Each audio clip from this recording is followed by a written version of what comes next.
Tensions remain high in the Middle East after the U.S. and Iran signed a deal on Wednesday to pause hostilities between the two countries for 60 days to begin final negotiations. Hezbollah and Israel continued trading fire in southern Lebanon before those two sides agreed to a renewed ceasefire on Friday. Torian Small is at the White House with the latest. Torian, good morning. Good morning, Adriana. New this morning, Axios is reporting U.S. envoy Steve Witkoff is headed to Switzerland to start negotiations on a final agreement, hoping to get things back on track after Iran abruptly postponed a Friday meeting with Vice President J.D. Vance amid renewed fighting in Lebanon.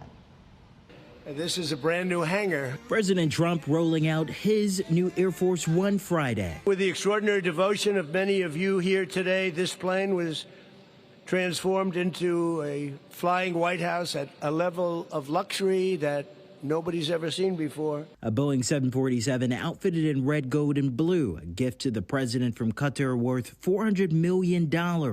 Overshadowing the reveal, the turbulence surrounding his Iran deal. It's 60 days. They have to make a deal, otherwise we will do things that won't make them happy. Vice President Vance was set to fly to Switzerland Friday to lead the next round of negotiations, but those peace talks grounded. Israel has the right to defend itself, but fundamentally, the Israelis, just like everybody else, have to respect this peace process that is fundamentally good for them and good for the entire region. Israel and Hezbollah trading deadly fire in Lebanon this week, straining the U.S. Iran agreement, which also calls for an end to hostilities in Lebanon.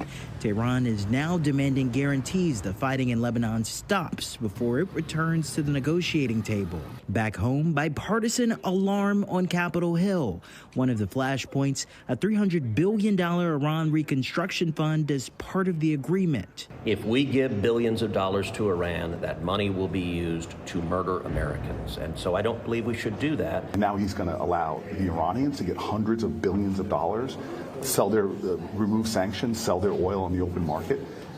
We got nothing out of this. But President Trump pushing back, insisting on social media Iran came to the table weaker, writing, quote, "They are finished," and vowing Iran gets, quote, "not 10 cents.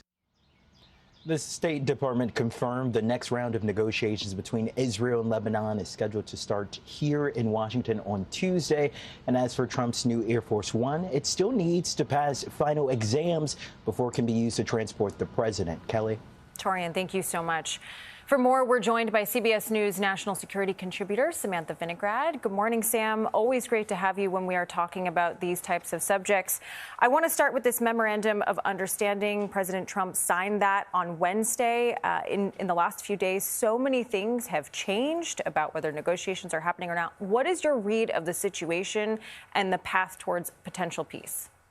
Well, Kelly, let's just start with what's changed since this document was signed. What's changed is that the United States has lifted its military blockade in the Strait of Hormuz, and the Iranian regime has pledged basically not to attack ships passing through the strait. Because of that, we started to see a slight uptick in commercial vessels going in and out of the Strait of Hormuz, which means that more commodities like oil could start to reach the market again. So that has certainly changed. In terms of the other goals that President Trump had outlined for this war, including regime change, getting rid of Iran's missiles and its nuclear program, none of that has really changed yet. Instead, there's supposed to be these working level or technical talks kicking off. But as you discussed earlier in the program, there have been problems with getting those started. And Sam, Israel, of course, is not a party to this memorandum of understanding between the U.S. and Iran, but fighting between Israel and Hezbollah in Lebanon is one of the main sticking points for Iran. So how can the U.S. and Iran negotiate peace without Israel involved? Well, to be clear, Israel is fighting a designated foreign terrorist organization, Hezbollah, in Lebanon. Israel and Hezbollah have separately signed a ceasefire document a few years ago. That ceasefire was renewed a few days ago, but they continue to trade fire. President Trump has tried to put pressure on Prime Minister Netanyahu to stop responding to Hezbollah attacks. However, Israel continues to be under fire from Hezbollah, and within Israel itself, there are domestic politics. And many members of Prime Minister Netanyahu's government continue to pressure him to continue the fighting. So it's unclear whether Prime Minister Netanyahu and Israel will abide by the terms of this MOU that they never agreed to, Adriana. And of course, Hezbollah is also a proxy for Iran, and so there's that complicating factor as well. We just heard Torian talk about this $300 billion reconstruction fund, sort of incentivize both sides here. Do we know who would be on the hook to pay for that? We have heard that, according to the U.S. administration, neighboring countries, regional countries like Qatar, the UAE, Saudi Arabia, and others would put money into this reconstruction fund that could be up to $300 billion. I'm not holding my breath, frankly, to see deposits into this fund at this time. What I'm more concerned about, Kelly, is the fact that right now, as we're speaking, Iran is authorized under the terms of this document to sell its oil on the open market. Those sales had, before this MOU, been sanctioned. Iran was prohibited from selling that oil.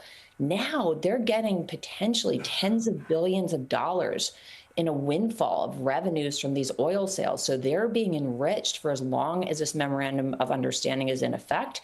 And they may just seek to drag out negotiations so that they continue to make money. All right, Sam Vinograd, thank you so much.